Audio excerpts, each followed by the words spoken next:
por Deus, manuseada por Deus. E na realidade, Deus mesmo sabendo de tudo que vai acontecer, certo? Mesmo ele sabendo do que vai acontecer, ele deixa com que o quadro corra, certo? Para que naturalmente nós venhamos saber tomar as decisões que a gente bem quer tomar. Quem optar conhecer a Deus, receberá as coisas de Deus. E quem optar ser nécio e desacreditar na existência de Deus, só receberá o quê? Completa destruição. Não que Deus não dê liberdade para uma pessoa que não queira acreditar na existência dele, porque Deus dá livre-arbítrio para cada pessoa. Mas quando alguém opta em deixar de desacreditar, ela opta em deixar de aceitar. Em deixar de aceitar, em deixar de crer que Deus ele pode ser o salvador dela e ser o restaurador da vida dela. Aí no caso, ela deixa de acreditar, então ela rejeita uma coisa que ela acredita que não existe. Então isso que existe, que ela não acredita, já não pode ser uma bênção para a vida dela, porque ela não crê naquilo. Então ela já não vai poder receber e desfrutar, certo? De forma direta desta bênção, apesar de que Deus ele dá o fôlego de vida para essa pessoa, não deixa de ser uma bênção. Mas concernente à transformação da vida eterna no futuro, ele não terá, que é a salvação, porque ele deixou de desacreditar em Deus, que é a salvação da humanidade. Ok? O que o irmão Jânio me perguntou, já é por que Deus, ele sendo Deus sabendo de Jesus, sendo o mesmo Deus, né? Não foi Jesus. Não foi isso? Não, é outra pergunta. Eu respondi tudo que ele fez e fiz um englobamento, certo? Eu respondi o que ele perguntou e fiz um englobamento. Porque veio na minha Não, a pergunta foi aquela lá. Eu fiz a pergunta. Você fez a resposta? Jesus não me entendia um momento, né? Não. Apenas quando ele falou que não saberia quando o pai Não, viria. na realidade, essa parte é isso. Quando na realidade, a gente vai ver o que, Jânio? Jesus ele tem duas naturezas.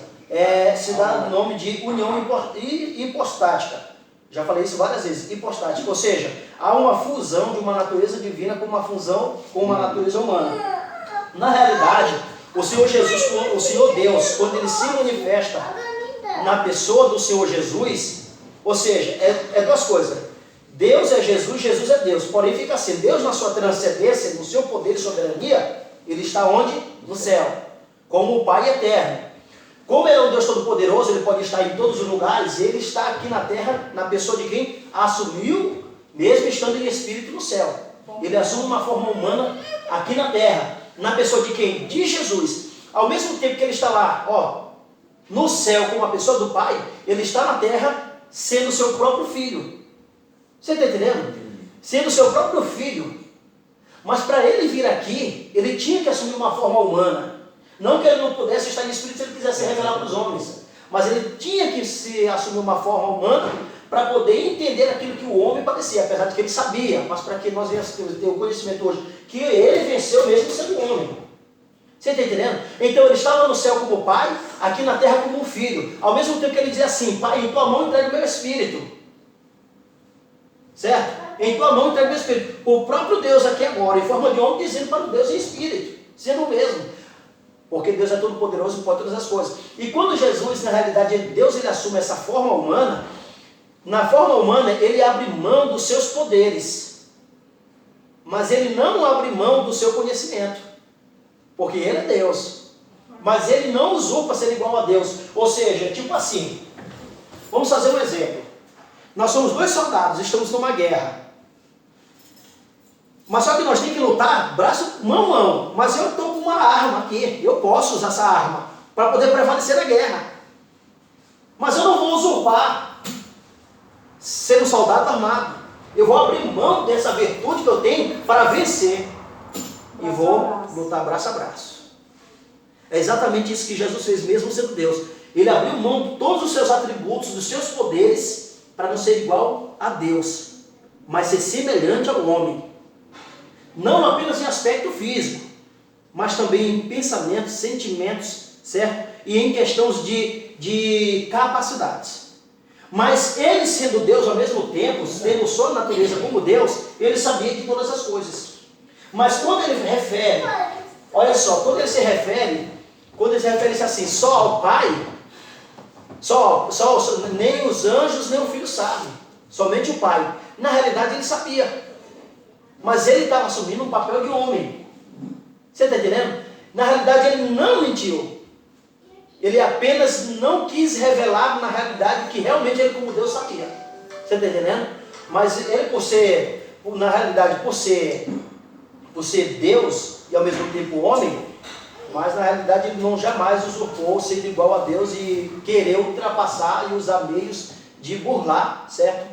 A cruz do Calvário. Porque naquele momento Passa pro quarto. ele foi enviado para fazer o papel do filho.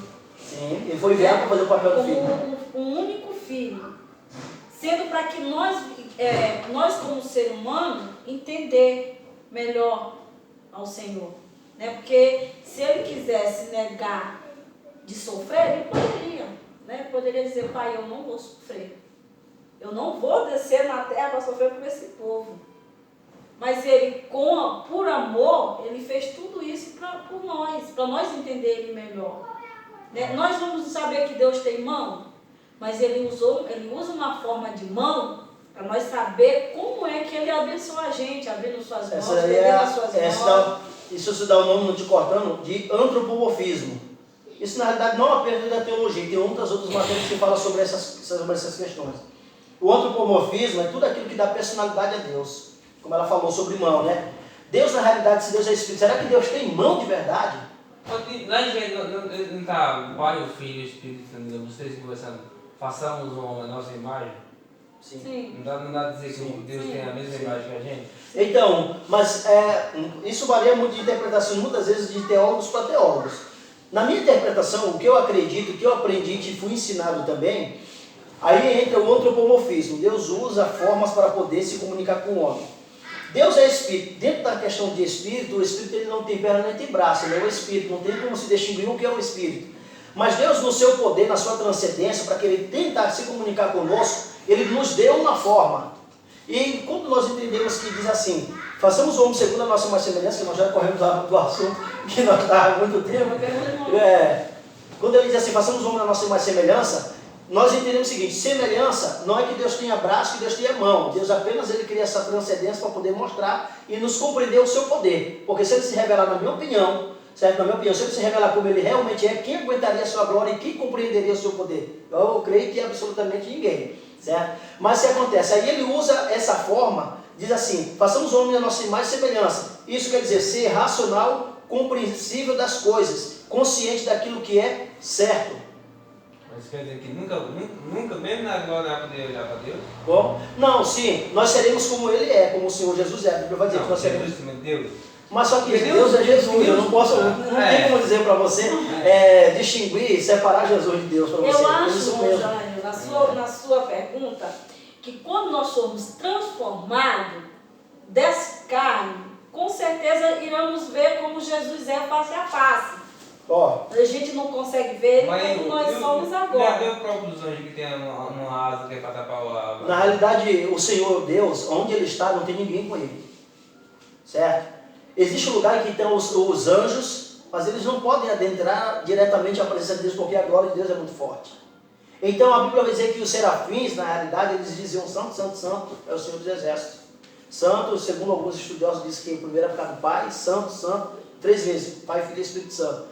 Com 2 asas eles voavam, com 2 eles cobriam os pés, porque quando adentramos, alguns dizem, quando adentramos isso é real, na presença de Deus, nós temos que guardar os nossos pés, porque estamos diante de um lugar santo. E diante que eles estavam com as asas, representava que eles estavam tapando os seus rostos devido à glória e à santidade de Deus, que eles mesmos poderiam não suportar devido a ele ser tremendo e grande. Você está entendendo? Então, aquela questão, Deus ele usa várias maneiras, gente, para poder se comunicar conosco. Só que diante das interpretações, tem muitos teólogos que acreditam, já um pastor que eu tive, ele já acredita que Deus tem a perna e o braço, está entendendo?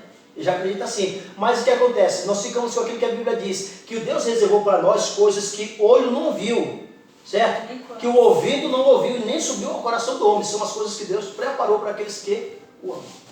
Então são coisas que na realidade haverá coisas lá no céu, apesar que a Bíblia vai dizer para você que as ruas são de ouro. Aí nós estamos aqui, eu estou entrando numa questão já teológica contigo, tipo assim, que você já tem uma compreensão mais ou menos do que está se falando. Mas se a Bíblia vai dizer que são coisas que o olho não viu, tu já olhou ouro na tua vida? Não. Tu nunca olhou ouro? O Ouro não? Não, ouro aí, isso aí, né? A nossa. Vocês vão ver.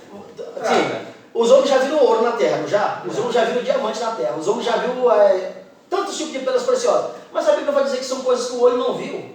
É o que está guardado lá. Mas a Bíblia vai dizer que as ruas são de pedras preciosas. Você está entendendo? Hã? Ouro e cristal. E sim, ouro e cristal. Será que na terra ninguém nunca viu cristal? Mas pode ser que esse cristal não seja o que a gente está vendo aqui. Você está entendendo? Pode ser que o ouro que está lá não é o ouro que a gente vê aqui.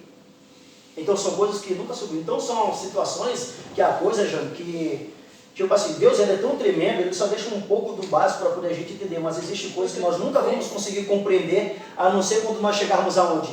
No céu de glória. Mas o primeiro arrebatamento só vai os 144 mil? Não. Mas isso daí é uma doutrina dos testemunhos de Jeová. Ele está perguntando, está certo. Aí é uma doutrina dos testemunhos de Jeová, nós até saímos. Não, mas não tem a parte que ele sim. É 12 mil das 12 de cada tribos. tribo. São 12 tribos, são 44 mil. Sim, mas só que esse 144 mil, essa doutrina, na realidade que será salva, é uma doutrina dos testemunhos de Jeová, que defende essa tese que serão eles, 144 mil deles, que serão levados ao céu. Mas na realidade, esses 144 mil já são outra fase da escatologia, da teologia bíblica, vai falar sobre a questão do final dos tempos. Quando nós já falamos que a igreja ela vai ser arrebatada, porque o que acontece? Toda teologia, cada uma delas tem uma linha de pensamento e de interpretação.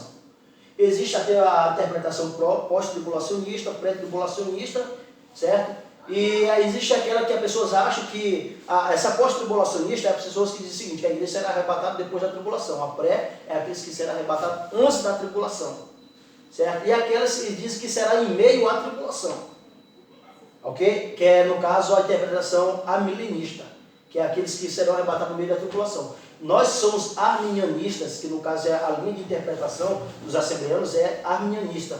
E existe que alguns que são interpretados como os calvinistas, que têm uma visão diferente do que nós acreditamos. Eu, particularmente, somos ensinados, e ensino alguns irmãos, entendo que é a luz da Bíblia, que nós seremos arrebatados antes da grande tribulação. Por quê? Porque existem vários textos bíblicos que vão dizer que, por exemplo, a Bíblia vai dizer que o iniquo ainda não se manifestou porque ainda não foi removido, que há de ser removido, que é a igreja, certo? Depois se a igreja partir, aí sim se manifestará.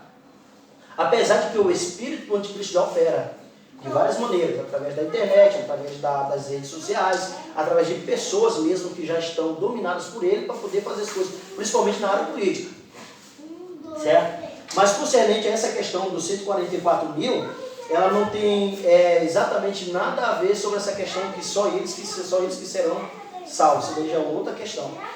Já os testemunhos de Jeová acreditam que só apenas 144 mil serão salvos, e eu tenho certeza plenamente que no testemunho de Jeová tem mais de 144 mil na terra. E se for só 144 mil, pode ter com certeza que vai ficar muita gente. Está entendendo? Então existe... Deus ele é maravilhoso. Existem muitas questões na Bíblia que Deus ele deixou algumas coisas para a gente entender, outras realmente a gente não consegue compreender, certo? Porque tem coisas que ele não revela, que a Bíblia vai dizer...